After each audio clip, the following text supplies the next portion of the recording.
Professor James Quinn in the College of Public Affairs and Community Services at the University of North Texas, and has studied these motorcycle gangs in the past. These two principal ones, the Bandidos and the Cossacks, apparently principally involved in this. Both of them born in Texas?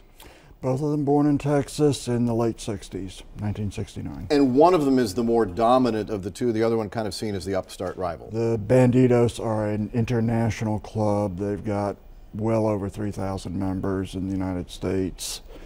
They are a main competitor with the Hells Angels. They've got a presence in Australia, Canada, Europe, and all over the United States. You frequently will see these gangs, for the Hells Angels, for example, move in and out of prisons. You get arrested, convicted, sent to prison, and the gang continues to operate. What do they do inside the walls of prison and then when they come back out?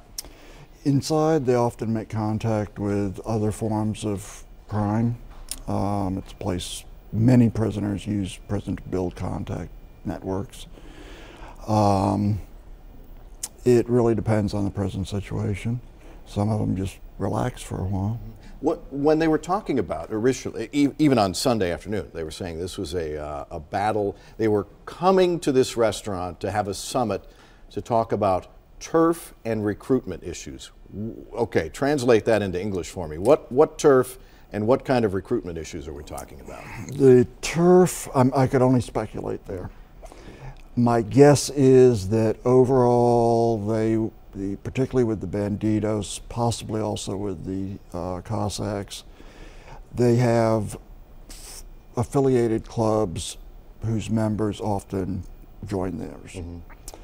And so there may have been some of that. There may have been a desire to meet some new people, new bikers in the area that were interested in joining. The biker gangs in the past have been linked with drug manufacturing and sales, methamphetamine in particular, marijuana, other drugs. Is that still the case?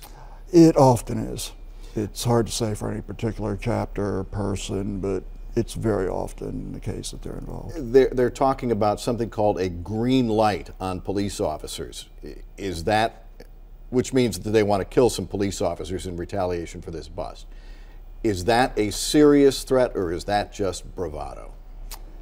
I hope it's just bravado. It's very unusual to see bikers go directly after police. Is it unusual to see them go? I mean, do I need to worry about some guy riding up next to me on a motorcycle and shooting my car? No. That would be almost unheard of. Occasionally, civilians have been in the wrong place at the wrong time, particularly when explosives were being used up in Canada. Mm-hmm. But generally, these guys do their thing off by themselves. They really don't want to get involved with the public. This was so public in broad daylight, where the general public was present, as to be, I'm going to call it a very unique situation. Right. They've done things like this in casinos late at night and at tattoo shows. Right. They've never, in my recollection, they've never done anything like this. The general public, as long as the general public doesn't do anything foolish or disrespectful to them, they're going to stay away from the public. Okay, so I see some burly guys with tattoos parked outside of my favorite restaurant. I'll go to my second favorite restaurant.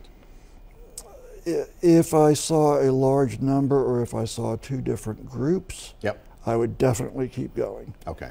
If I saw a small number of one group, I would and I have been sitting in a restaurant, and some Bandidos or Vaqueros came in, and they ordered like normal people. They ate their meal, we ate ours, and we all left, and nothing happened. All right, good advice. It's when the clubs come together that you have trouble. And what happened here was a territorial claim made through a bottom rocker worn by the Cossacks and Scimitars. Right. And that was a red flag to the Bandidos. Anything to set them off. Thank you very much.